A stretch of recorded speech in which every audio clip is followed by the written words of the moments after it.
வணக்கம். நேற்றைய தினம் ஒரு வீடியோ கிளிப் போட்டிருந்தேன் தானே, ஒரு காணொளி போட்டிருந்தேன்.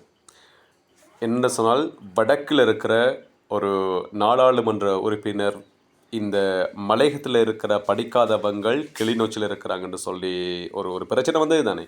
ஏன்னா ஒரு பிரச்சனை தொடர்ச்சி அடுத்தடுத்து பேசிகிட்டு இருக்கு இல்லாதவங்களுக்கு அந்த விஷயத்த நான் போட்டிருந்தேன். அதுக்கு பிறகு என்னுடைய அந்த வீடியோவை ஏதோ ஒரு இடத்துல பார்த்துட்டு எனக்கு எதிராகவும் ஒரு இடத்துல அவர் வந்து ஒரு வாய்ஸ் போட்டிருக்கிறார் அல்லது வீடியோ போட்டிருக்கிறார். நமக்கு அதெல்லாம் பிரச்சனை கிடையாது. ஒரு விஷயம் என்ன சொல்கிறேன்னு சொன்னால், நேற்று அந்த வீடியோ போட்ட பிறகு கீழே வந்த கமெண்ட்ஸ் எல்லாம் கொஞ்சம் ஃபேஸ்புக்கில் போயிட்டு பாருங்கள். இதுக்கு முதல்ல வந்த வீடியோஸ்க்கு கீழே பாருங்கள். எல்லாரும் சொன்ன விஷயம் அதெல்லாம். அதுக்கு முதல்ல இன்னொரு விஷயத்த சொல்கிறேன். நேற்று இரவு நான் உறங்க போகின்ற அந்த நேரத்தில் ஒருத்தர் கால் பண்ணினார். என்னுடைய ஃபேஸ்புக்கில் நம்பர் எடுத்திருப்பாராக இருக்கும். கிட்டத்தட்ட ஒரு 9:30-10 மணி இருக்கும். அப்போ கால் பண்ணி சொன்னார், இல்லை தம்பி, நீங்கள் எல்லாம் போட்டிருந்தீங்க, ஒரு விஷயம் போட்டிருந்தீங்க, என்னை சுற்றி இருக்கிறவங்கெல்லாம் படித்தவங்க இருக்கிறாங்க, அந்த ஃப்ரெண்ட்ஸ்லாம் இருக்கிறாங்க, நீங்கள் நாகரிகமாக போட்டிருந்தீங்க, இவன் ஒரு மனுஷனே இல்லை தம்பி, இவன் பேர்லாம் உச்சரிக்காதீங்கன்னு போட்டிருந்தார். சொன்னார், கால் பண்ணி சொன்னார். நான் அதோடத்தோடு சொல்லுவேன். நான் அது எனக்கு எந்த பிரச்சனையும் இல்லை. அது இல்லாமல் அந்த ஃபேஸ்புக்கில் வந்த அந்த வீடியோஸ்க்கு கீழே வந்த எல்லா கமெண்ட்ஸுமே அப்படி தான் சொல்லியிருந்தாங்க. அவனை ஒரு சேர்னு கூப்பிடாதீங்க, அவன்லாம் மனுஷனே கிடையாதுன்னு சொல்லி. அதுக்கு முதல்ல நான் பேர் சொல்ல வரையில், நான் ஒரு ஃபேவரல் வீட்டில் இருந்தேன் நேற்றைய தினம். அப்போ என்னுடைய குரு ஒருத்தர் சரிதானே, ரொம்ப மதிக்கக்கூடிய, ரொம்ப நேசிக்கக்கூடிய ஒருத்தர் சொன்னார்.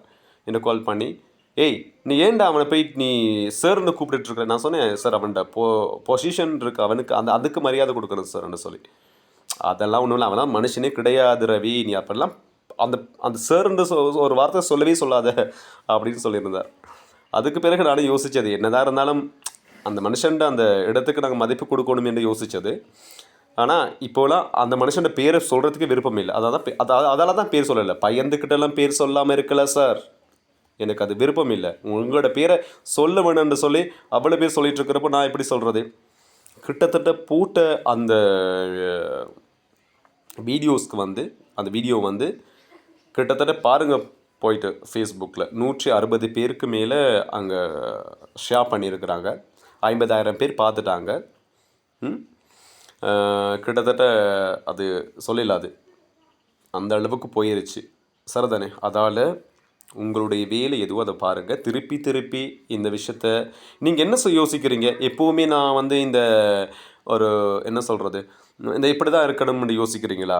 நீங்கள் எப்படி வேண்டுமானலாம் இருந்துட்டு போங்க சார், எங்களுக்கு எந்த பிரச்சனையும் கிடையாது. ஆனால் இங்கே வந்து மலையக தமிழன், வடக்கில் இருக்கிற யாழ்ப்பாண தமிழன், கிழக்கில் இருக்கிற தமிழர்கள், இப்படி ஒன்றுமே பிரிக்கிறதுக்குள்ள நாங்கள் எல்லாருமே இலங்கையர்கள். நாங்கள் தமிழர்கள் மட்டுமல்ல, எங்களை சுற்றி இருக்கிற எங்களுடைய சகோதர மொழி பேசுகிறவங்களோடையும் நாங்கள் நல்லா இருக்கோம், நல்ல உறவோடு இருக்கிறோம். இதில் எந்த பிரச்சனையுமே எங்களுக்கு இல்லை. நீங்கள் வந்து இந்த சில விஷயங்களை பேசிட்டு அது என்ன பண்ண போகிறீங்கன்னு எங்களுக்கு தெரியலை. நீங்கள் எப்படி வேண்டுமெல்லாம் இருந்துட்டு போங்க. நீங்கள் நாடாளுமன்ற உறுப்பினர்களாக இருக்கலாம், அல்லது நீங்கள் வந்து ஒரு டாக்டராக இருக்கலாம், நீங்கள் இருந்துட்டு போங்க. ஆனால் டாக்டர் என்ன சொல்லுங்கள், எந்த அளவுக்கு நீங்கள் படிச்சிருப்பீங்க? ஒரு படித்த மனுஷன் இவ்வளோ தூரம் பேசலாமா? எங்களுடைய தமிழர்களை நான் சொல்கிறேன், மலையக சமூகத்தை இழிவாக பேசுனீங்கன்னு நான் சொல்ல வர இல்லை. ஒட்டுமொத்த தமிழ் மக்களையும், இலங்கையில் இருக்கின்ற ஒட்டுமொத்த தமிழ் மக்களையும் நீங்கள் ரொம்ப இழிவாக பேசியிருக்கிறீங்க. இன்றைக்கு ஒரு ப்ரெஸ் மீட் நடந்திருக்கு தானே கிளிநொச்சியில், அங்கே என்ன பேசியிருக்கிறாங்க தெரியுமே உங்களுக்கு. அதால் தயவு செய்து இந்த விஷயத்தை இதோடு விட்டுட்டு உங்களோட வேலையை பார்த்து கொண்டுருங்க. உங்களுக்கு வாக்களித்த மக்களுக்கு நீங்கள் ஏதாவது நல்லது பண்ணணும்னு யோசிங்க, நல்லது பண்ணுங்கள். நாங்கள்லாம் ஒன்றுமே இல்லை சார், நாங்கள்லாம் ஒன்றுமே இல்லாமல் இவ்வளோ பண்ணிக்கிட்டு இருக்கோம் தெரியுமா எங்களோட சமூகத்துக்கு.